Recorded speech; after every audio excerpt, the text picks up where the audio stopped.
सब में जो वास्तविकता थी वो धीरे धीरे जब जनता के सामने आ रही तो जनता इस बात को महसूस कर रही है कि हमें वर्षों तक किस उद्देश्य के लिए भ्रमित किया गया, उनके निहित स्वार्थ क्या थे भ्रमित करने वालों के। और जब ये बात आम जन के समझ में आएगी और हिंदुस्तान का गौरवशाली इतिहास या इन घटनाओं की वास्तविकता उनके सामने,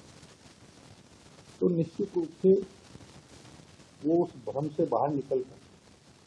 वास्तविकता को पहचान कर अपने राष्ट्र के प्रति और माननीय प्रधानमंत्री जी का जो एक स्वप्न है कि आज़ादी के 100 साल पूर्ण होते होते हिंदुस्तान दुनिया का सबसे विकसित, सबसे सशक्त, सबसे सबल और सर्वाधिक सामाजिक समरसता वाले राष्ट्र के रूप में पूरे विश्व में अपनी पहचान बनाए। इस दिशा में जब बहुमत अपने विचार के आधार पर आगे बढ़ेगा तो निश्चित रूप से हिंदुस्तान आज़ादी के 100 साल पूरे होते माननीय प्रधानमंत्री जी के स्वप्न को साकार करने में अपना योगदान देकर स्वप्न को निश्चित रूप से पता है गोधरा के बारे में मेरा निवेदन, हाँ मैं बिल्कुल आपका सवाल आ गया।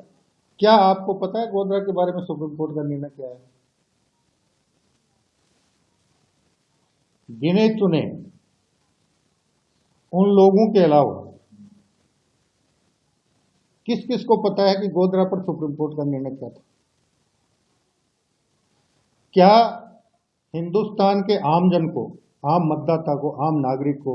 हमारे राष्ट्र की भावी पीढ़ी को ये जानने का हक नहीं है कि माननीय सर्वोच्च न्यायालय का गोधरा पर फैसला आने से पहले उस समय की शासन में किस प्रकार का वातावरण बनाया गया, किस प्रकार की बातें बनाई गई और माननीय सर्वोच्च न्यायालय ने उन सारी बातों को ध्वस्त करते हुए अपना जो निर्णय दिया, क्या उसकी जानकारी हमारे राष्ट्र की भावी पीढ़ी को और राष्ट्र के आम जन को नहीं होनी चाहिए? सुप्रीम कोर्ट के फैसला हर व्यक्ति के पहुंच तक नहीं पहुंच पाता। फिल्म एक ऐसा माध्यम है जो सकारात्मक और नकारात्मक दोनों पहलू आम जन तक पहुंचाने में सक्षम है। और ये पहला कुछ समय से प्रयास चल रहा है, चाहे वो केरल को लेकर हो, चाहे वो साबरमती गोधरा को लेकर हो और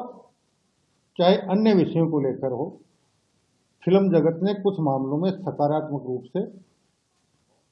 उन घटनाओं को चित्रित किया है और आम जन तक उनको पहुंचाकर उनके मन मस्तिष्क में जो द्वंद्व था उसको दूर कर उनको वास्तविकता बताने का मार्ग प्रस्तुत किया। एक पटियाला आपके नोटिस में आया, वारंट इशू किया, लेकिन क्या सरकार इसको क्या चुनौती देगी और पूरे मसले को लेकर? अभी समाचार टीवी पे देखा है मैंने भी कि पहले हिमाचल प्रदेश का हिमाचल भवन कुरख हो गया और अब कोई नोखा नगर पालिका के प्रकरण में बीकानेर हाउस के मामले में कुछ निर्णय हुआ। न्यायालय के निर्णय की प्रति मंगाकर सरकार उसकी समीक्षा करेगी और जिस स्तर पर भी कोई गड़बड़ी हुई है उसे दुरुस्त करवाकर इस मामले का पटाक्षेप करें। मात्र 50 लाख का मामला था, बता रहे हैं ना, मामला कितने का भी हो, कहीं न कहीं तो लापरवाही हुई है और वो जब तक लापरवाही हमारे संज्ञान में नहीं आएगी हम उसकी जानकारी नहीं करेंगे, क्योंकि ये तो अब ये निर्णय आया इसलिए बात सबके संज्ञान में आई है और संज्ञान में आए तो निर्णय की प्रति मंगवा कर उसका अध्ययन करके जो भी कोई उसके लिए दोषी है उसके खिलाफ भी कार्रवाई करेंगे और इस प्रकरण का पटाक्षेप करने के लिए क्या करना है उसका भी रास्ता निकालेंगे।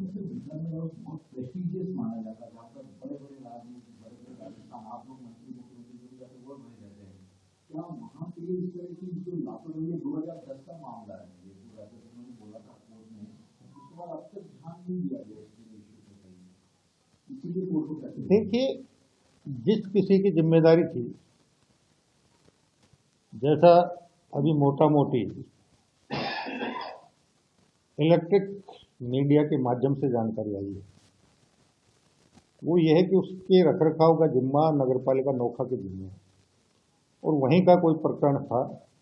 जिसमें इस प्रकार का निर्णय हुआ। अब अगर ये बात पहले संबंधित अधिकारी द्वारा, संबंधित कार्मिक द्वारा सरकार के संज्ञान में लाई जाती तो इसका निस्तारण हो सकता था। सरकार के संज्ञान में ये जानकारी नहीं दी गई और उसके बाद जब जिस पक्ष को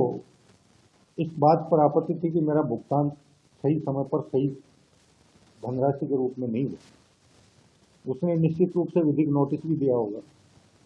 न्यायालय ने भी नोटिस जारी किए होंगे। उसके बावजूद भी किसी ने अगर सरकार के संज्ञान में इस बात को नहीं लाया, विभाग के संज्ञान में नहीं लाया, तो निश्चित रूप से घोर लापरवाही है और जो भी कोई इसके पीछे है जिम्मेदार है उसके खिलाफ कार्रवाई भी करेंगे और इस पूरे प्रकरण को किस प्रकार पटाक्षेप किया जाता है उसके बारे में भी उचित निर्णय। चुनाव को लेकर ये आपको नतीजा आया देखिए, राजस्थान का उपचुनाव अलग है, यूपी का उपचुनाव अलग है, झारखंड का चुनाव संपूर्ण है, महाराष्ट्र का चुनाव संपूर्ण है। राजस्थान में